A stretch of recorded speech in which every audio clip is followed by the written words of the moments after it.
खेल चल रहा है दरोगा बहाली में, नहीं तो आरटीआई का जवाब दिया जाता।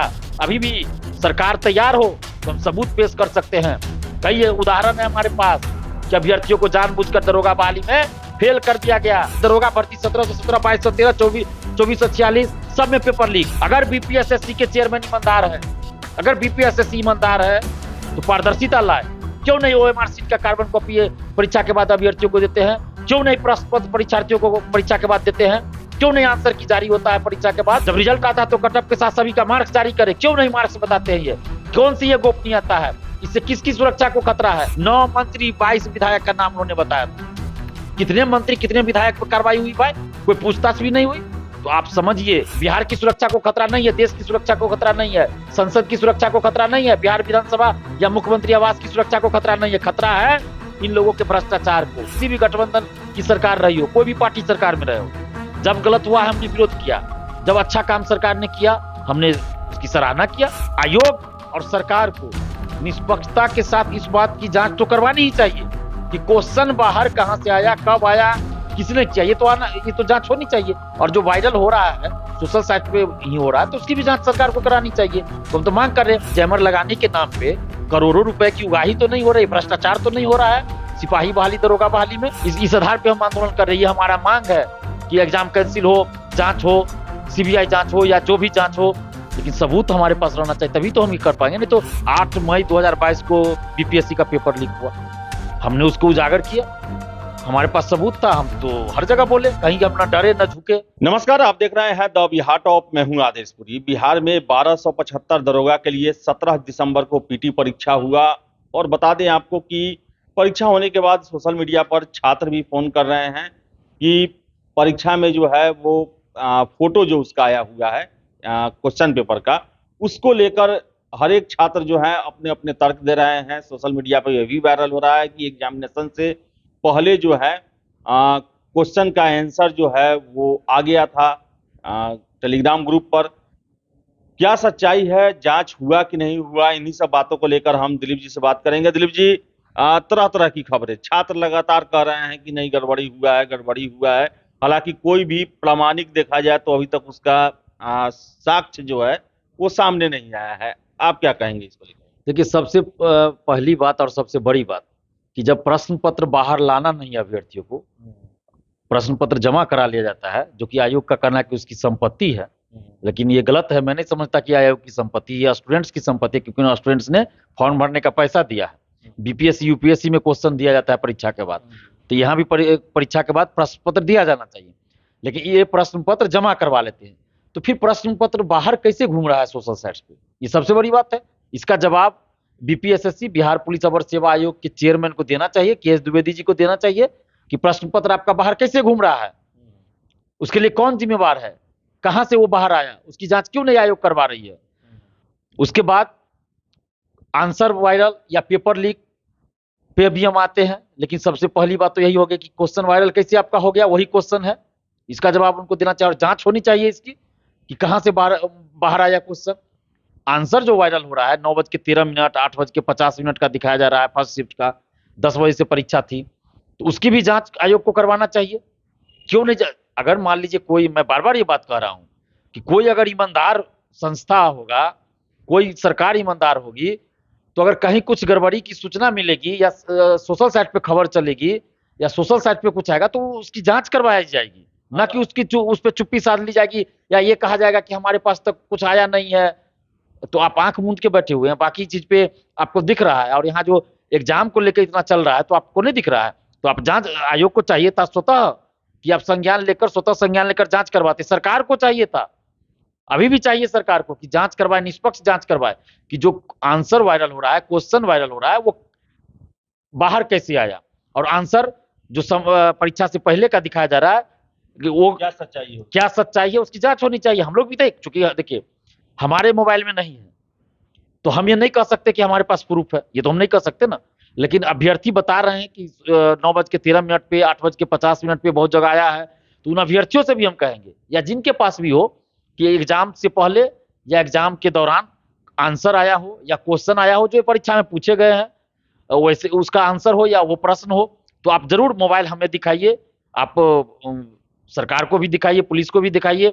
आपको अगर पुलिस के सामने डर लगता है, हो सकता है कि जाने में डर लगता हो, तो आप हमें बताइए, कम से कम हमें दिखा दीजिए। हम भी देखना चाहते हैं, तभी तो हम भी उसके लिए आंदोलन करें या कुछ करें। हमारे पास प्रूफ तो रहना चाहिए ना। मान लीजिए आज हम आंदोलन की घोषणा करें, सरकार सबसे पहला काम करेगी कि हमसे सवाल करेगी, हमसे सबूत मांगेगी, तो हमारे पास तो सबूत रहना चाहिए ना, कि हम दिखा दे कि देखिए मेरे पास सबूत है, इस आधार पे हम आंदोलन कर रहे हैं, ये हमारा मांग है कि एग्जाम कैंसिल हो, जांच हो, सीबीआई जांच हो या जो भी जांच हो, लेकिन सबूत हमारे पास रहना चाहिए, तभी तो हम ये कर पाएंगे। नहीं तो फिर अगर हम आंदोलन करते हैं या हम कहते हैं परीक्षा रद्द कीजिए, जो कीजिए ये कीजिए, तो फिर तो सरकार हमको ये कहेगी, कुछ लोग भी कहेंगे कि नेता बनने के लिए ऐसा बोल रहे हैं। सीधा से बताइए हुआ कि नेता बनने के लिए बोल रहे हैं या सरकार को बदनाम करने के लिए ऐसा बोल रहे हैं, चाहे बिहार को बदनाम करने के लिए बोल रहे हैं, तो पार्टी वाले से, विपक्ष से मिले हुए हैं। सरकार में कोई भी हो, विपक्ष में कोई भी हो, जब भी इस तरह की बात होती है तो हमारे ऊपर आरोप लगा दिया जाता है कि विपक्षी पार्टी से मिल गया होगा, चाहे नेता बनने के लिए ऐसा कर रहा है। तो जब हमारे पास सबूत रहेगा तो हम तो दिखा सकते हैं कि हमारे पास सबूत है, लेकिन सबूत नहीं तो हम कैसे बोले। आयोग में आप दफ्तर आप लोग गए हैं कि नहीं, आयोग को बताने के लिए कोई छात्र या आप लोग कहीं गए हैं कि नहीं? देखिए कुछ छात्र बोले हैं कि उनके पास है सबूत है, तो हमने उनसे कहा है कि पटना आइए। अभी तक हम उनका इंतजार कर रहे हैं। अगर वो जैसे ही आते हैं तो उनका मोबाइल लेकर हम आयोग भी जाएंगे और भी जगह जहां जाना होगा हम जाएंगे। और हम चाहेंगे कि निष्पक्षता के साथ इसकी जांच हो। पहले हम तो देख लें। अभी देखिए 8 मई 2022 को बीपीएससी का पेपर लीक हुआ, हमने उसको उजागर किया, हमारे पास सबूत था, हम तो हर जगह बोले, कहीं हम ना डरे ना झुके। बीएसएससी का सबूत था, जिस शिफ्ट का था, हम हर जगह बोले कि हमारे पास उस शिफ्ट का सबूत है। जिस शिफ्ट का हमारे पास नहीं था हम कैसे बोल सकते हैं। बाद में जांच हुआ, सबको पता है क्या क्या हुआ, आंदोलन भी हुआ उसके लिए। तो अभी जो सिपाही बहाली का पेपर लीक हुआ, अभ्यर्थियों के पास सबूत था, कई अभ्यर्थी परीक्षा से पहले गिरफ्तार हुए थे, तो उनके पास सबूत मिल गया। परीक्षा से पहले गिरफ्तार हुए, रात में, परीक्षा से 1 घंटा पहले, या परीक्षा सेंटर पे बहुत गिरफ्तार हुए। हमको लगता है करीब 300-400 लोग गिरफ्तार हुए। तो सबके, बहुत के पास उसमें चीट पुर्जा मिला जिसमें आंसर लिखा था पहले से, और वही आंसर परीक्षा में पूछे गए प्रश्नों के भी थे। तो ये पक्का सबूत मिल गया।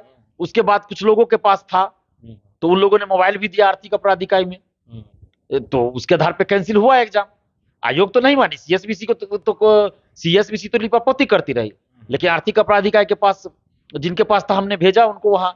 जो भी हमसे सहयोग हो सकता था उसमें हमने किया, पर्दे के पीछे से जो हो सकता है, क्योंकि हमारे पास तो है नहीं जो हम कुछ करेंगे। जिनके पास था हमने उनको विश्वास दिलाया, आपको कोई दिक्कत नहीं होगा, आप जाइए। आर्थिक अपराध इकाई गए वो लोग, आर्थिक अपराध इकाई ने संज्ञान लिया, उसके बाद एग्जाम कैंसिल हुआ। ये अलग बात है कि अभी तक उसमें कहां से पेपर लीक हुआ, किसने किया, ये सब बात तो अभी तक सामने नहीं आया। कौन मास्टरमाइंड है, कौन इस गिरोह का मेन सरगना है, वो सब पकड़ा नहीं गया अभी तक। लेकिन परीक्षा कैंसिल हुई।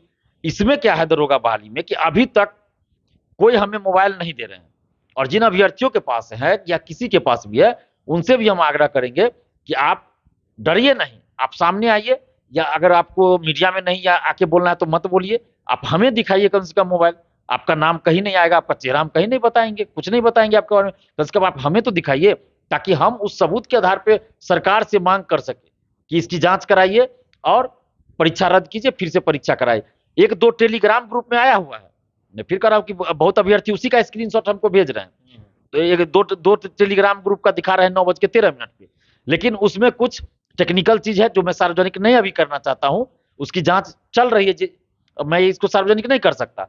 लेकिन इसके अलावे अगर किन्हीं के पास व्हाट्सएप ग्रुप में या व्हाट्सएप पे पर्सनली आया हो या टेलीग्राम पे पर्सनली आया हो परीक्षा के दरमियान या परीक्षा से पहले, तो वो जरूर हमें बताइए और आप मोबाइल दिखाइए। मेरे शब्दों पे ध्यान दीजिएगा, मैं क्या बोल रहा हूं। परीक्षा के दरमियान या परीक्षा से पहले आपके मोबाइल में आया हो, आप स्क्रीनशॉट मत, जो बाद में आपको भेजा गया हो परीक्षा के बाद, वो स्क्रीनशॉट की बात हम नहीं कर रहे हैं।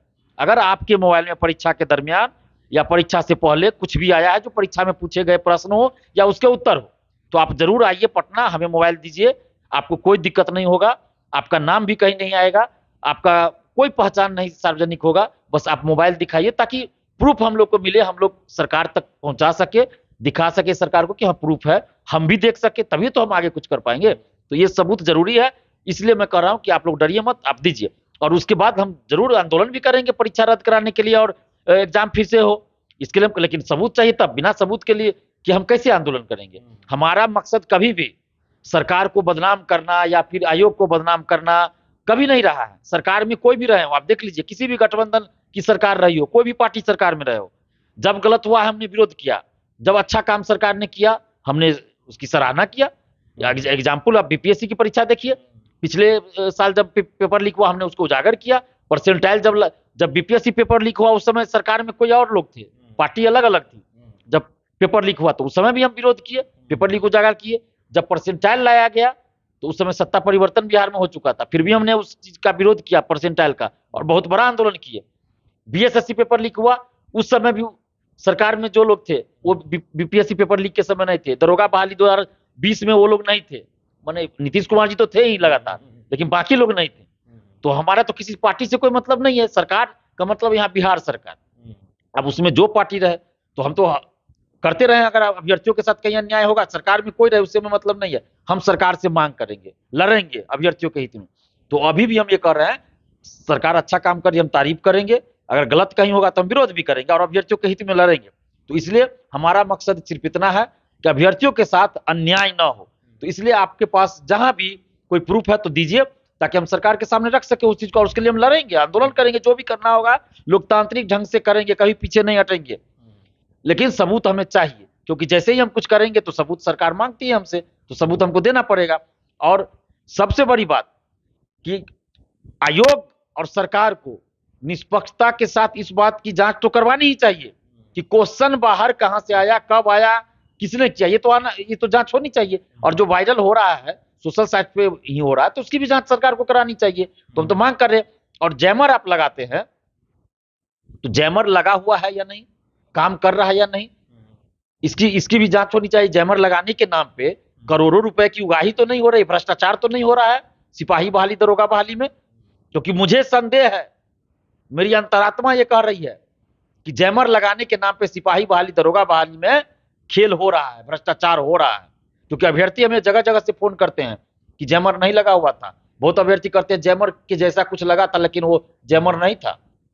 तो कैसे, अगर जैमर लगा हुआ था इनका, तो कैसे, मधुबनी की घटना है ना कि महिला अभ्यर्थी अपने हस्बैंड को क्वेश्चन भेजी थी और उसका आंसर उसका हस्बैंड भेज रहा था व्हाट्सएप पे, कैसे काम कर रहा था मोबाइल में जब जैमर लगा था? सॉल्वर गैंग पकड़े गए लखीसराय से। तो ये सब चीज साबित करता है ना कि परीक्षा की व्यवस्था इनकी सही नहीं थी। जैमर लगाने के नाम पे खेल हुआ, भ्रष्टाचार हुआ कि नहीं हुआ, इसकी जांच सरकार कराए, ये हम नीतीश कुमार जी से मांग कर रहे हैं। क्योंकि ये बिहार के लाखों युवाओं के भविष्य का सवाल है, कब तक इस तरह की घटना होती रहेगी? और बीपीएसएससी बिहार पुलिस अवर सेवा आयोग का इतिहास है, 2016 में इसका गठन किया गया, 2017 से ये काम कर रहा है और आज तक एक परीक्षा सही से नहीं ले पाया है ये। तो क्या ये सही से नहीं ले पाया, या फिर इनकी मंशा कुछ और है, जानबूझकर ऐसा किया जाता है? ऐसा तो नहीं कि बीपीएसएससी बिहार पुलिस अवर सेवा आयोग के ऑफिस के कुछ लोग भ्रष्टाचार में संलिप्त है, सीएसबीसी ऑफिस के अंदर के लोग संलिप्त है, उसकी जांच होनी चाहिए। बीपीएससी में पहले था ना बिहार लोक सेवा आयोग में, जब कुछ लोगों को बाहर किया गया। अब देखिए 1 साल से कितना साफ सुथरा परीक्षा हो रहा है, परीक्षा पे तो किसी को कोई विवाद नहीं होता है ना। बाकी नीतिगत फैसले का विरोध होना वो अलग चीज है, लेकिन परीक्षा प्रणाली, परीक्षा की व्यवस्था पे कोई विरोध नहीं हो रहा है 1 साल से। हम लोग खुद तारीफ कर रहे हैं सरकार की और बीपीएससी की, तो वो भी तो बिहार सरकार का ही है ना, तो वहां तो हम तारीफ कर रहे हैं। और यहाँ बीपीएसएससी बिहार पुलिस अवर सेवा आयोग का हम क्यों विरोध करेंगे? क्योंकि वहां व्यवस्था सही नहीं है, इसलिए हम विरोध कर रहे हैं। तो हमारा मकसद अगर सरकार या फिर आयोग को बदनाम करना होता तो फिर बीपीएससी की तारीफ नहीं करते हम। तो यहाँ हमारा मकसद सिर्फ और सिर्फ व्यवस्था में सुधार लाना है, और जब तक सुधार नहीं लाया जाएगा तो विरोध झेलना पड़ेगा इन लोगों को। अगर बीपीएसएससी के चेयरमैन ईमानदार है, अगर बीपीएसएससी ईमानदार है तो पारदर्शिता लाए। क्यों नहीं ओएमआर शीट का कार्बन कॉपी परीक्षा के बाद अभ्यर्थियों को देते हैं? क्यों नहीं प्रश्न पत्र परीक्षार्थियों को परीक्षा के बाद देते हैं? क्यों नहीं आंसर की जारी होता है परीक्षा के बाद? आंसर की जारी करे, जब रिजल्ट आता है तो कट ऑफ के साथ सभी का मार्क्स जारी करे। क्यों नहीं मार्क्स बताते हैं? ये कौन सी ये गोपनीयता है? इससे किसकी सुरक्षा को खतरा है? क्या इन लोगों के भ्रष्टाचार को खतरा है? बिहार की सुरक्षा को खतरा नहीं है, देश की सुरक्षा को खतरा नहीं है, संसद की सुरक्षा को खतरा नहीं है, बिहार विधानसभा या मुख्यमंत्री आवास की सुरक्षा को खतरा नहीं है। खतरा है इन लोगों के भ्रष्टाचार को, क्योंकि लोगों का भ्रष्टाचार उजागर हो जाएगा। इसलिए मैं मांग कर रहा हूं। और सबसे बड़ी बात कि आरटीआई से भी ये लोग जवाब नहीं देते हैं। दरोगा बहाली का तो रिकॉर्ड है, आरटीआई से जब जवाब मांगा जाता है तो बोलते हैं बहाली की प्रक्रिया चल रही है इसलिए हम नहीं दे सकते। जब प्रक्रिया पूरी हो जाती है तो कहा जाता है कि नीलामी की प्रक्रिया चल रही है दस्तावेज की, इसलिए हम नहीं दे सकते। कौन सी बात हुई भाई? आप 1 महीना में परीक्षा का रिजल्ट आया और कोई आरटीआई लगा रहा है, आप कह रहे नीलामी की प्रक्रिया शुरू हो गई, आप नहीं दे सकते ओएमआर शीट की कार्बन कॉपी या छाया प्रति, क्यों नहीं आप दीजिएगा? तो इसका मतलब है कि खेल चल रहा है दरोगा बहाली में। नहीं तो आरटीआई का जवाब दिया जाता अभी भी सरकार तैयार हो तो हम सबूत पेश कर सकते हैं। कई उदाहरण है हमारे पास कि अभ्यर्थियों को जानबूझकर दरोगा बहाली में फेल कर दिया गया। सुनीत कुमार उस समय चेयरमैन थे और किस तरह से गुंडागर्दी किया गया बीपीएसएससी द्वारा। सरकार को तुम कह रहे हैं हम सबूत देने के लिए तैयार हैं, वैसे अभ्यर्थियों को लाकर खड़ा कर देंगे, हम सबूत दे देंगे। पटना हाईकोर्ट में केस चल रहा है, पूरा सबूत है कि बीपीएसएससी में किस तरह भ्रष्टाचार हुआ है, दरोगा बहाली में खुलेआम गुंडागर्दी की गई है। लेकिन ईमानदारी दिखाई सरकार तब तो। यहाँ तो अधिकतर लोग संलिप्त है भ्रष्टाचार में, तो बिहार के युवा सब देख रहे हैं। और जिस दिन युवा सड़क पर उतर जाएंगे ना एक साथ, उस दिन किसी की भी सरकार हो, सबको पता चल जाएगा कि युवा शक्ति, छात्र शक्ति क्या है। युवाओं को एकजुट होने की जरूरत है और युवाओं से भी हम आग्रह करते हैं कि आप लोग एकजुट नहीं है। छात्रों से अपील कर रहे हैं कि आप एकजुट नहीं है, इसी का नाजायज फायदा आयोग और सरकार उठा रही है। पिछले बार भी बीएसएससी का पेपर लीक हुआ, हमने आंदोलन किया। अपनी अंतरात्मा से पूछिए, अभ्यर्थी से हम कर रहे हैं, पूरे बिहार के छात्र छात्राओं से कर रहे हैं, अपनी अंतरात्मा से पूछिए। 9 लाख अभ्यर्थी थे, 4 जनवरी को कितने लाख पटना की सड़क पे आए जब दिलीप कुमार आंदोलन कर रहा था। तो हम बीमारी से जूझ रहे हैं अभी भी। मेरा ऑपरेशन था, ट्यूमर में था, ऑपरेशन था, एम्स में इलाज चल रहा है, मेरा ऑपरेशन कराना था, एम्स जाना था, लेकिन उसके बावजूद भी हमको रेस्ट में रहना था, लेकिन हम आंदोलन कर रहे थे सड़क पे, पुलिस की लाठी खा रहे थे। लेकिन 9 लाख अभ्यर्थी में से कितने अभ्यर्थी आए सड़क पर? अपनी अंतरात्मा से पूछिए, आप खुद पूछिए कि आप आए थे, दूसरे का छोड़ दीजिए, आप खुद पूछिए कि आप आए थे। 9 लाख तो बीएसएससी के ही अभ्यर्थी थे, बाकी अभ्यर्थियों को भी आना चाहिए ना, चाहे वो दरोगा के हो, सिपाही के हो, बीपीएससी को, क्योंकि ये तो सबकी लड़ाई। एक बार शिक्षा माफिया पकड़ा जाएगा जो पेपर लीक कराता है ना, धांधली सेटिंग कराता है, एक बार पकड़ा जाएगा सभी, वही तो लोग तो सब परीक्षा में कराता है ना, गिरोह चलता है। तो अपनी अंतरात्मा से पूछिए कि आप लोग क्यों नहीं आते हैं। 4 जनवरी 2023 की बात है, जब आंदोलन पटना में किए थे, हम लाठी खाए, हम कई अभ्यर्थी लाठी खाए, आप लोग क्यों नहीं आए भाई? अगर उस दिन 50,000 स्टूडेंट सड़क पर उतर जाते ना, तो बहुत कुछ बिहार में हो सकता था। सरकार मजबूर हो जाती शिक्षा माफियाओं को जेल भेजने में, जेल भेजना पड़ता सरकार को। लेकिन मुझे शर्म आती है कहने में कि 9 लाख में से 9,000 भी नहीं आए। मैं झूठ नहीं बोलता हूं, मैं सच्चाई के साथ चलता हूं। तो मैं कैसे मैं बोल दूं कि मेरे साथ 50,000 स्टूडेंट आए थे? झूठ अपनी बड़ाई करने के लिए नहीं बोल सकता। 9,000 स्टूडेंट्स भी नहीं थे, मुश्किल से 4,000 या 5,000 होंगे। तो आप सोचिए कि जब आपके लिए हम लड़ रहे हैं अपना सब कुछ छोड़कर, तो आपको आना चाहिए ना। सिर्फ घर बैठे आप बोलिएगा कि पेपर लीक हुआ, कैंसिल कराइए, ये कोई तरीका नहीं हुआ ना। और कुछ लोग जो फोन करके बोलते हैं कि भैया मेरा एग्जाम खराब चला गया, आप कैंसिल करा दीजिए, तो इस तरह की भाषा का प्रयोग मत कीजिएगा हमको फोन करके या मैसेज करके। आपका एग्जाम खराब चला गया तो इसके लिए हम कैंसिल नहीं ना करवा सकते हैं जी एग्जाम, इस बात को समझिए आप लोग। तो इस तरह की भाषा का प्रयोग मत कीजिएगा कि एग्जाम खराब चला गया, हमारा 40 क्वेश्चन बना, हमारा 50 बना, एग्जाम कैंसिल करा दीजिए। तो इस तरह की भाषा का प्रयोग मत कीजिएगा। आप लोगों से हम अपील कर रहे हैं, अगर पेपर लीक हुआ, सबूत है, तो एग्जाम कैंसिल होना चाहिए। ये मत कहिए कि मेरा एग्जाम खराब गया तो कैंसिल करा दीजिए। बहुत लोग हमको फोन करके बोलते हैं, ये कोई तरीका हुआ? इस तरह का लैंग्वेज इस्तेमाल मत कीजिए आप लोग। और अभी भी कर रहे हैं कि जिस दिन भी किसी भी मुद्दे पे आंदोलन हो, और हमारा आंदोलन होता है छात्र हित के लिए, तो आप लोग सड़क पे उतरिए, आइए जहां बुलाते हैं, घर बैठे मत रहिए, नहीं तो फिर इसी तरह चलता रहेगा सिलसिला। आप देख रहे हैं ना, BPSC paper leak, BSSC paper leak, सिपाही भर्ती पेपर लीक, इससे पहले दरोगा भर्ती 1717, 2213, 2446, सब में पेपर लीक, सिपाही बहाली पिछले 10 साल से सबका पेपर लीक। आज तक बड़ा बड़ा शिक्षा माफिया पकड़ा गया क्या? नहीं पकड़ा गया। बीएसएससी प्रथम इंटर स्तरीय में परमेश्वर राम सचिव थे बीएसएससी के, उन्होंने कहा था, अखबार में छपी थी, मैं अपने मन से नहीं कर रहा हूं, अखबार में छपी थी, 9 मंत्री 22 विधायक का नाम उन्होंने बताया था। कितने मंत्री कितने विधायक पर कार्रवाई हुई भाई? कोई पूछताछ भी नहीं हुई। तो आप समझिए, जब तक आप एकजुट होकर नहीं लड़िएगा, मामले की लीपापोती सरकार और आयोग करती रहेगी। बीपीएससी पेपर लीक में बहुत लोग अरेस्ट हुए थे, कितने लोग अभी जेल में हैं पता कीजिए तो। जो नौकरी में थे, कुछ दिन के लिए नौकरी से बाहर हुए, नौकरी में फिर चले गए। तो हम मांग करते हैं सरकार से कि आप एक कठोर कानून लाइए। अगर कोई नौकरी में रहते हुए इस तरह का कार्य करता है, पेपर लीक या फिर धांधली सेटिंग, उसको 15 साल की सजा हो, उसकी सारी संपत्ति जब्त हो, और कम से कम 15 साल के लिए उसको नौकरी से हटाइए। और दोष साबित हो गया तो कोर्ट सजा देगा। लेकिन ये कानून बनाइए आप। लेकिन यहाँ पे क्या है, 2 महीना 3 महीना जेल में रहा, 5 महीना जेल में रहा, बाहर निकला, फिर नौकरी में चला जाता है, और वो फिर अगली बार पेपर लीक करता है। बीपीएससी पेपर लीक में गया था, वो बीएसएससी पेपर लीक में भी संलिप्त था। उसको आर्थिक अपराध इकाई ने शायद नोटिस जारी किया था कि इसको ज्वाइन नहीं करवाइए, फिर भी उसको डीएसपी बनाया, किसी को क्या क्या बनाया। अब बताइए, एक सचिवालय में कोई जॉब कर रहा था, वो पकड़ा गया था, वो भी संलिप्त था पहले से, वो फिर इसमें संलिप्त पाया गया, फिर भी वो निकल के गया होगा, जॉब कर रहा होगा। तो इस तरह से कैसे रुकेगा पेपर लीक भाई? मैं बार बार कह रहा हूं, परीक्षा आप 2 बार 3 बार करा लीजिए, कैंसिल कराइए, फिर परीक्षा कराइए, लेकिन फायदा तभी होगा स्टूडेंट्स को जब पारदर्शिता लाई जाएगी। फायदा तभी होगा स्टूडेंट्स को जब सारे शिक्षा माफियाओं को जेल भेजा जाएगा और कठोर कानूनी कार्रवाई की जाएगी, नहीं तो फिर कोई फायदा नहीं होगा। तो बता दें आपको कि दिलीप जी का कहना है कि सबूत इनके पास नहीं है, जिनके पास है वो आए, और सबूत सही रहेगा, परीक्षा से पहले या परीक्षा के दरमियान क्वेश्चन या आंसर किया आया होगा, तब भी इस पर कार्रवाई हो सकती है, तभी आयोग या सरकार तैयार हो सकती है ये मानने को कि पेपर लीक हुआ था या गड़बड़ी हुई थी। अगर ये सबूत नहीं दिए जाते हैं तो इसका मतलब यही है कि परीक्षा में कोई गड़बड़ी नहीं हुई है। तो फिलहाल इस वीडियो में इतना ही। वीडियो पसंद आया लाइक शेयर करें, हमारे चैनल द बिहार टॉक को सब्सक्राइब जरूर कर लें। बहुत बहुत धन्यवाद।